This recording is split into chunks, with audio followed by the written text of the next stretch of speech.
Welcome back to Mets Nets Jets D podcast coming to you Tuesday, January 14th. All right, we had a okay day yesterday. Clemson didn't come through, but if you checked, I had two parlays yesterday, one with Clemson and one with just NBA. That came through $28 for 168.91. Um, Son, I told you, the Portland Trailblazers, I don't know what's wrong with this team. They play down to every opponent. They're not gonna do much in the playoffs. Like I said, there's a whole bunch of scorers that cannot defend, and they allow the Hornets. They almost lost this game. To be honest with you, they almost lost the game, and the Hornets covered easily. I was just trying to be safe with the plus 14. So we did great with one parlay. One parlay was one off. That's fine. We're gonna move on to today. So we have what is it? I think it's like 7 game slate today. But I'm gonna go through each game, starting with the Utah Jazz on the road against the Brooklyn Nets. Jazz are a red hot team. That's why they're currently favored right now. They're on a 9 game winning streak. But the Nets are on a 2 game winning streak, and they have their star back, and it's a huge factor in this game. This is why I think that the Nets are a value for you today. I would definitely take that +3, and if you want to just go to the next mile, just take the money line on the Nets. Kyrie Irving is back. Spencer Dinwiddie doesn't have to have the weight of the offense on his shoulders. Caris LeVert is off the bench. He's back, our second best player, right behind Kyrie Irving, that's currently playing. Um, Give me the Nets in this game. I think the Jazz winning streak comes to an end. It's been a very nice run. But I think I like the Nets, especially with the points +3. If you want to bump it up a few more, I think it's going to be a close game. We faced them in Utah, a month ago, and we only lost by 5. And that was in Utah, in the altitude. So I think this is different, and we have a great chance. All right. Next game, we have the Phoenix Suns against the Atlanta Hawks.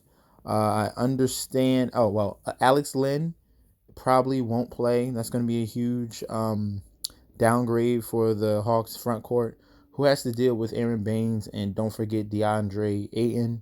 Um, Give me the Suns. I like this money line right here. If you want to take the points, you can. But I think despite the fact that Ricky Rubio won't play, I like the 2 man game between Devin Booker, who shoots lights out, and DeAndre Ayton on the boards. He's gonna clean up, and they have a huge advantage with the big men. Kelly Oubre is an X factor, and Dario Saric is as well. I think that's enough to beat the Atlanta Hawks, who are a very poor team in the Eastern Conference. Next game, we have the New York Knicks against the Milwaukee Bucks. Huge point line. I know a lot of people will be afraid of this, but -17, that is fine.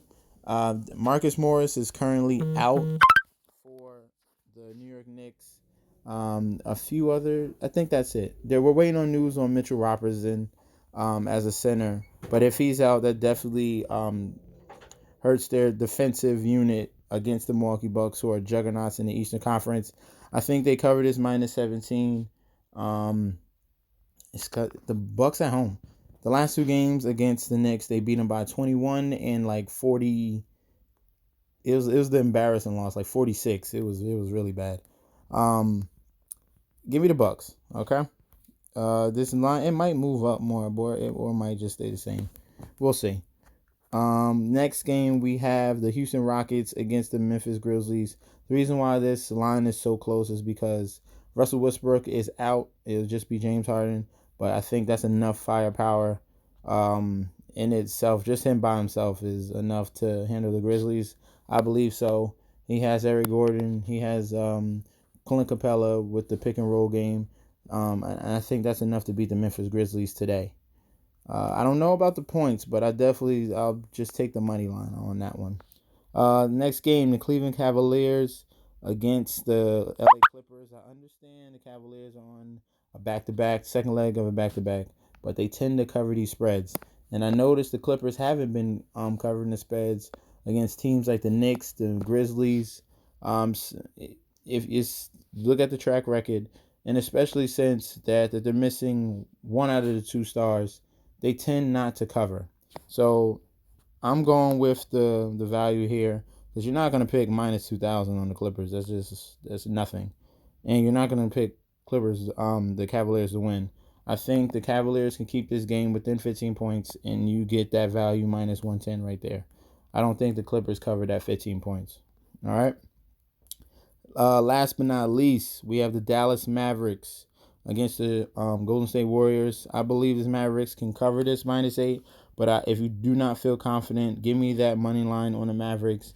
Damian Lee is currently out for the Warriors, who's one of their main starting point guards, shooting guards. Since there's no D'Angelo Russell, no Kevin Looney, this team is depleted, and it gets worse by the day. So give me the Mavericks, preferably by the money line. And that's all I have for you today. I'll post my parlays on my Instagram at MetsNetJSD. Please like, comment, and subscribe to my channel. I believe I have 95. Let's get that to 100. Don't forget, please like, comment, and subscribe. Last but not least, top left corner, rundfs.com. Go to that website right now. Get signed up. Hop in the Discord chat and get connected. All right. Thank you guys. I'll be here tomorrow to see some results and with new picks and plays. Okay. Thank you guys and peace out.